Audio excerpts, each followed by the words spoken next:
watching Rogers TV.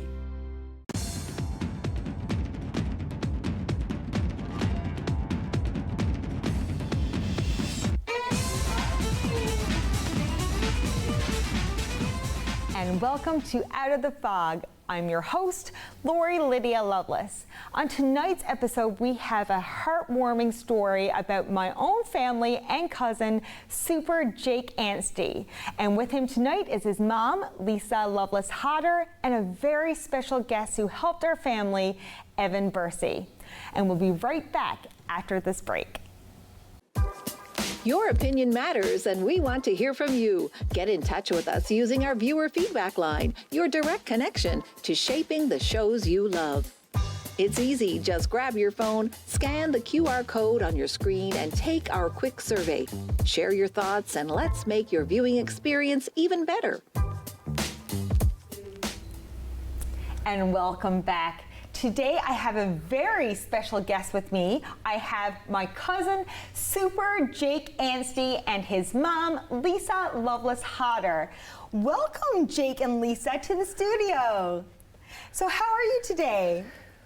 We're good. We're having a good day. Yay, that's great. And a lot of our followers and a lot of our viewers already know about Jake's journey, but some of them do not. So can you tell us a little bit Jake's journey and what's happened over the last year? Yeah. Okay. Well, on January the 8th of this year, Jake had a cardiac arrest and his heart stopped for 10.5 minutes. Prior to his arrest, Jake was a very active, very healthy, fun-loving, social little boy who was always on the go. He owned 5 different kinds of bikes. Like he loved to be outside. And after the arrest, as a result of global brain damage, Jake is now in a wheelchair. He's nonverbal, fed through a feeding tube. So we have had a lot of adjustments and a lot of things to figure out. And our ultimate goal from the moment that we knew that Jake was going to survive was how do we get him back to a normal life. Mm-hmm. It might look like a different normal, but we can still do all the things he loves to do in a different way. And of course, after he went to cardiac arrest, he had to leave the province, is that correct? Yes, he was airlifted. He was placed on life support, ECMO, and airlifted to Halifax. And we spent 97 days in Halifax at the IWK. And we were really glad to come home. Yes, and what was the treatment like in the, the procedures that happened at the IWK? What was that like? It was very, very intense. He spent his first 6 days there on life support in the ICU, and it was very touch and go, we don't know what's going to happen, we can't make any guarantees. And then he was showing significant improvement, so they were able to successfully take him off life support, and we moved up to the rehab floor and started learning how Jake's brain is different now. There was a lot of tests, a lot of MRIs, CT scans, echoes. It was very intense. There were, I think, if I'm remembering correctly, 4 surgeries in those 97 days. I was going to say, I think there were 4 surgeries and lots of, things that came along with it. So as a parent, I can't imagine how that felt for you. So can you tell us how you were feeling in that time? Oh, I felt like my world was ending. Sorry. I always had hope. That's the one thing that Jake has taught me from birth, is that you take life one day at a time, and even in the hardest days you can find good. So when I look back on it, and it feels like it's a fog. Mm-hmm. It was just survival mode, and you just keep going, and you keep holding his hand, and you keep singing his favorite songs, and you keep hoping. And as Jake started to make some recovery strides, we could see things And like, I'll give you one example. I said to my husband, I don't think I'm ever going to see his smile again. How do I live without Jake's beautiful smile? And he said, Lisa, he will smile. He will. And probably about 2 weeks after that conversation, I was on one side of Jake's hospital bed and Doug was on the other. And Doug said, he's smiling. And I couldn't see it because his face was turned away from me, so I ran around the bed, and sure enough, there was this giant smile. And eventually that evolved into laughing. He laughs out loud. I love his giggles. Yes, They're he giggles, sweet. and his shoulders shake when he thinks something is really funny. And these are all pieces of the old Jake that were so important for us to get back. And, you know, we've been in each other's lives forever, and, you know, it was such a big, you know, shock for all of us, but we worked together as a family, we, you know, helped that way. But you've received a lot of support even from strangers and people all over the world. So can you tell us a little bit about that support? There was such an outpouring of love and caring and generosity that we were shocked. Mm-hmm. Like there was financial help while we were not working and at the IWK, and beyond the financial help, the daily messages that I was getting, the phone calls, the FaceTimes with you. We spent many times on the FaceTime. Were just so encouraging, and I had so many parents whose children had also experienced cardiac arrest reach out to me and give me their stories and just tell me to keep going and don't give up. And honestly, it was really sustaining. I used to sit by his hospital bed when he was asleep and scroll through all the messages. I didn't respond to all of them. There were way too many. So, yeah. But and somehow we came up with the name Team Jake, and all these people who have supported us have become Team Jake. And Team Jake right now is enormous. I'll take him to the mall, and people will walk up, is this Jake? And they're like, we've been following your story. And I'm like, thank you so much. Meet Jake. We've never felt alone in it. And another great thing, I remember after one of our FaceTimes, you were feeling so defeated, and I said to my partner Kurt, I said, I got to do something to perk them up or whatever. And that's when I was like, I'm going to ask people to turn on the Christmas lights. And people are still to this day sending us lights for Jake. How did you feel about that?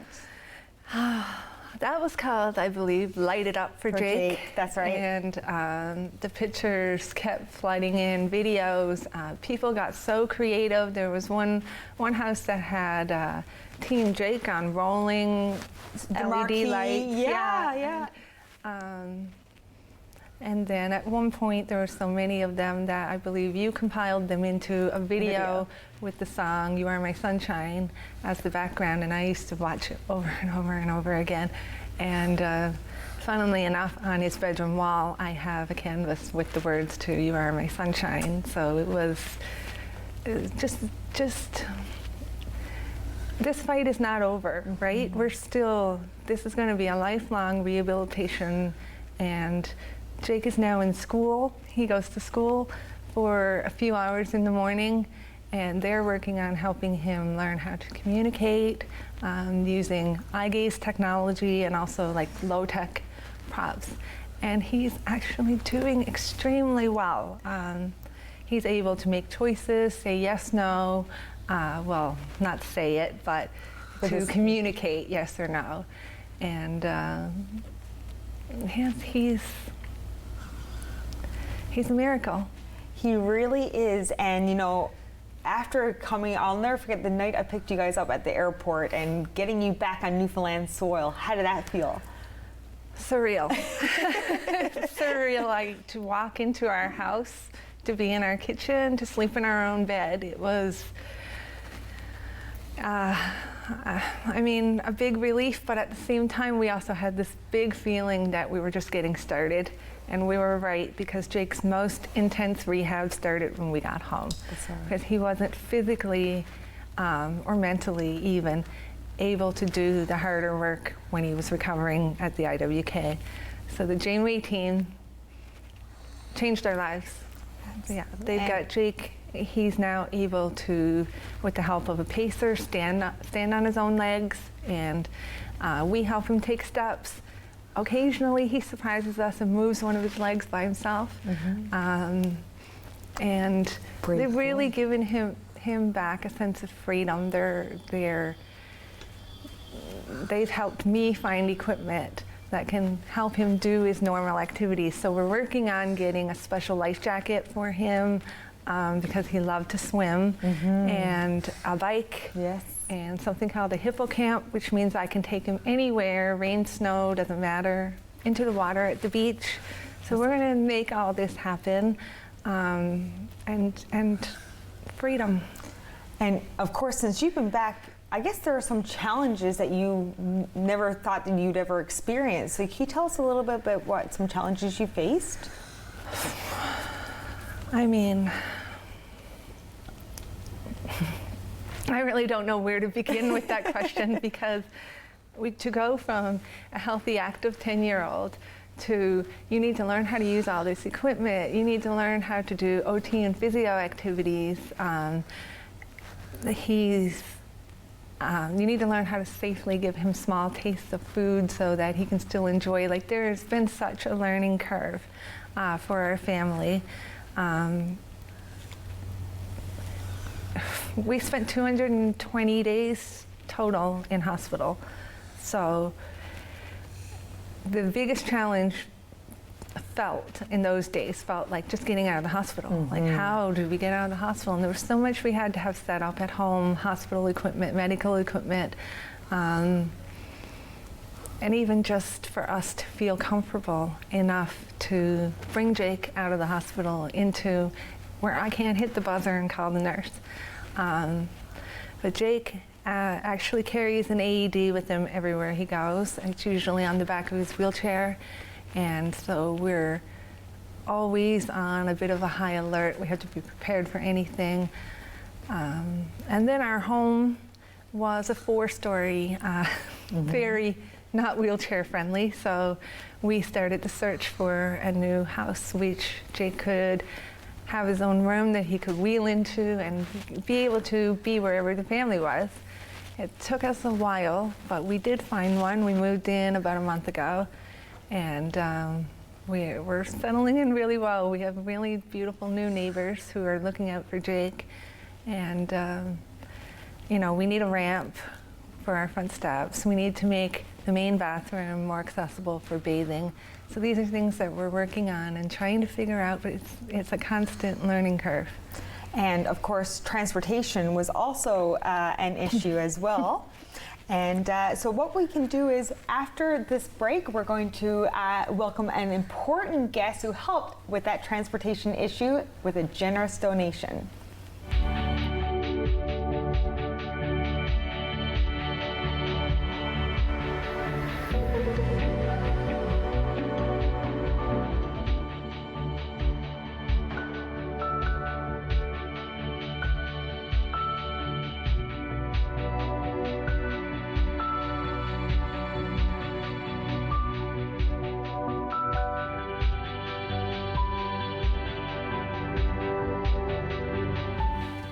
And welcome back. I now have another very special guest with me, Evan Bursey of Bursey's Bus Service. And of course, before we got to the break, Lisa, you were telling us about some challenges with transportation that you had. Can you elaborate more on that? Yeah, so after 220 days in the hospital, we had all these dreams and plans, and we're so looking forward to freedom and normal life. But when we got home, we were very quickly met with the reality that is accessible public transportation in the town of Paradise. So there's no GO bus, and they do have a program where they use taxis, but they require you to book about 48 hours in advance. And even then, they can't guarantee that they will have a wheelchair van available or the time that you will get picked up. So we were very quickly getting frustrated, missing events that we wanted to go to. One time we got stuck out on the street. The attic in the house that we sold was being sprayed. We couldn't go inside. The taxi wouldn't come get us, so we were incredibly frustrated. So I started going on the media. I did an interview with CBC, and I went on VOCM a few times, and just really tried to get people to listen, because I knew that we're not the only family in this situation.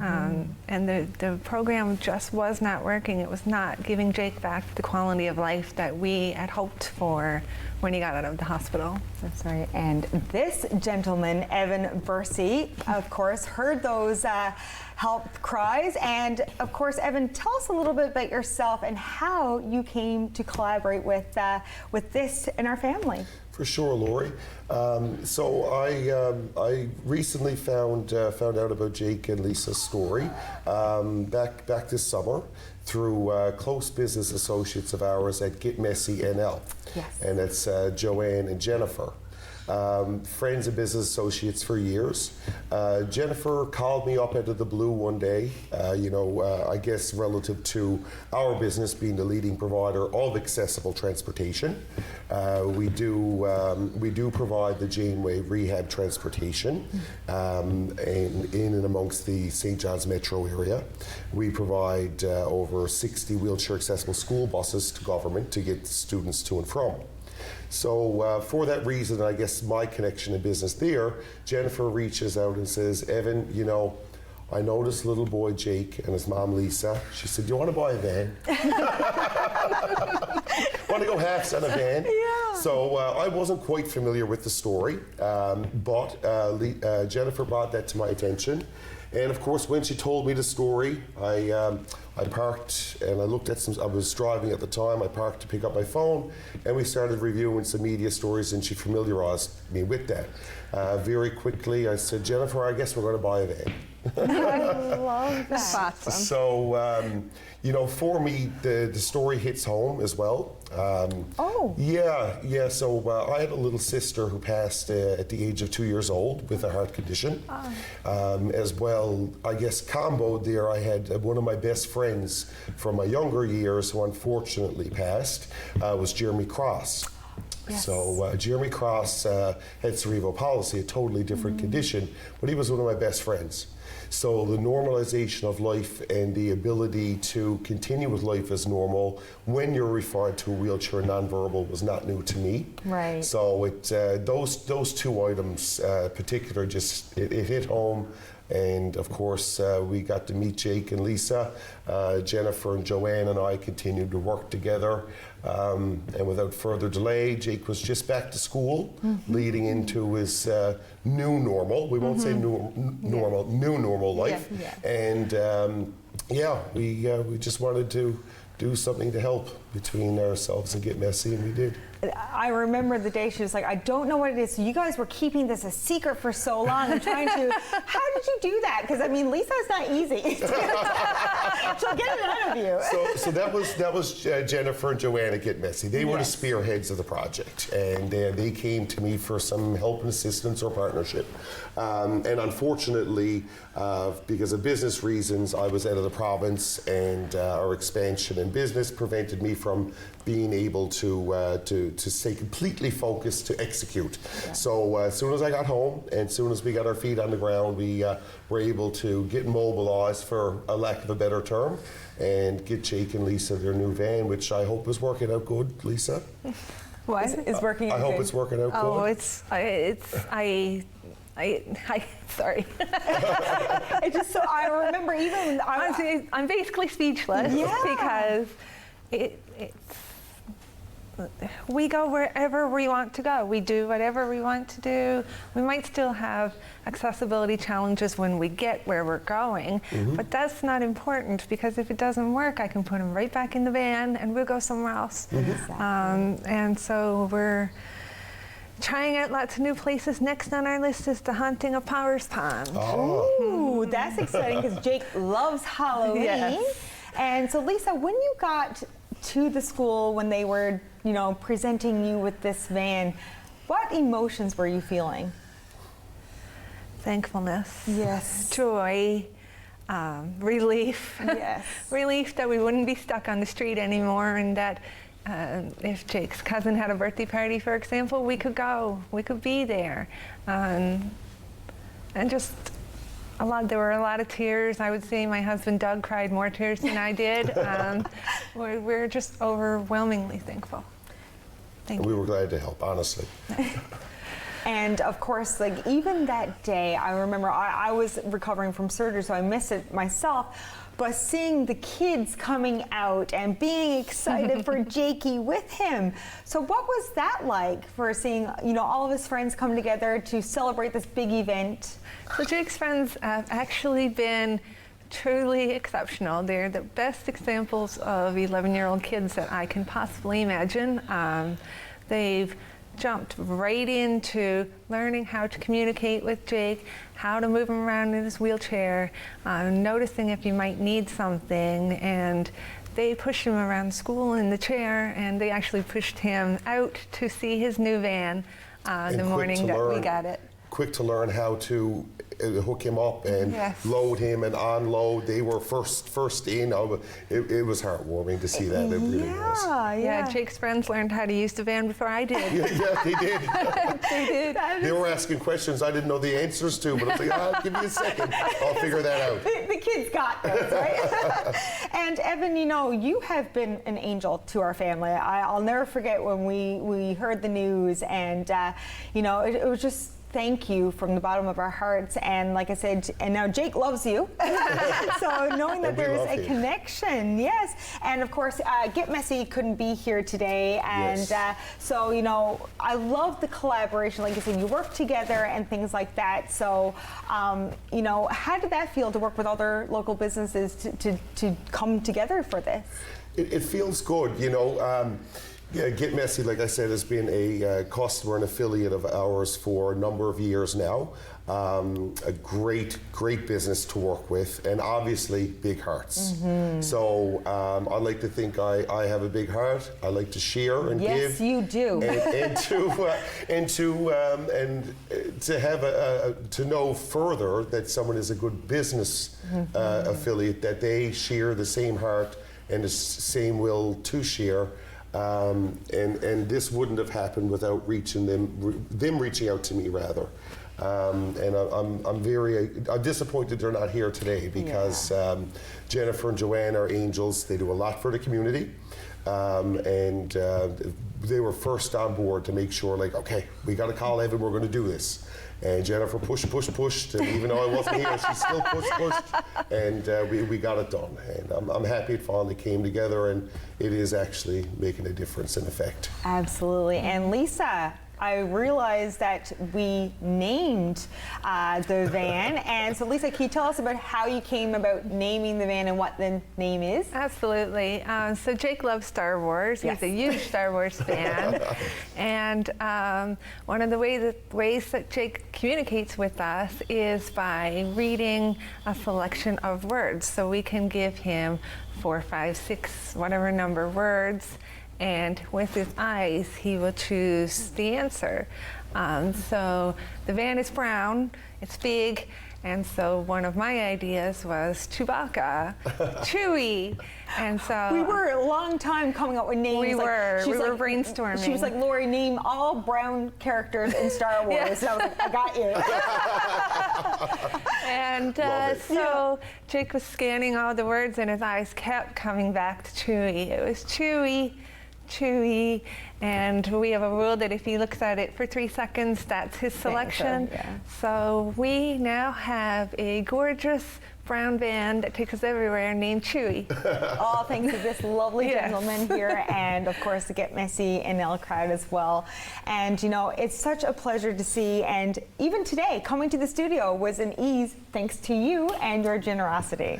I have to say, when I pulled in and I bent the corner, I wasn't sure I was in the right place, and I seen Chewie.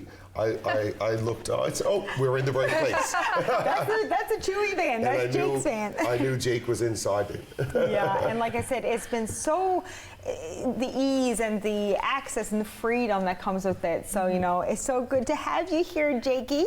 Could I take a moment and just say thank you to Evan? Absolutely. So I mentioned Team Jake before, and we have been overwhelmed by the generosity and the community and kindness. So I had this made for you as a part of Team Jake, and I just wanted to give it to you. Team Jake on one side and his picture on the other. Thank you very much. I appreciate that. You're very welcome. Thank you. That is Thanks, Jake. beautiful. And you got one before Lori did. Right? Oh, well. That is beautiful. And thank you all so much for coming in today. And thank you, Jake. I love you, buddy. And we'll be right back after this break. Your opinion matters, and we want to hear from you. Get in touch with us using our viewer feedback line, your direct connection to shaping the shows you love. It's easy. Just grab your phone, scan the QR code on your screen, and take our quick survey. Share your thoughts, and let's make your viewing experience even better. Thank you so much for tuning in to tonight's episode. And of course, we want to thank anyone that has followed Jake's journey and supported him in any way possible, including Evan Bursey with Bursey Bus Service and Get Messy NL, who unfortunately couldn't make it tonight, but of course, we'll have them in at another time. Until next time, much love.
This program is brought to you by Ignite TV.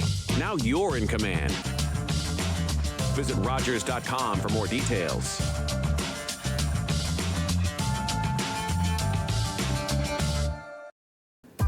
We want to hear from you. Provide feedback on this show or find out how you can get involved. Call, email us, or scan the QR code to take our quick survey.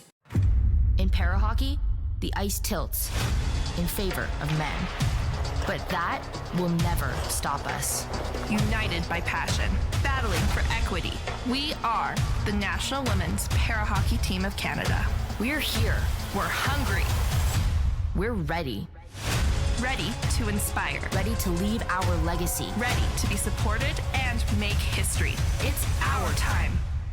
Are you ready? Here are 3 reasons why your social strategies should include Rogers TV. Reason number 1 is we have hyper-local audiences.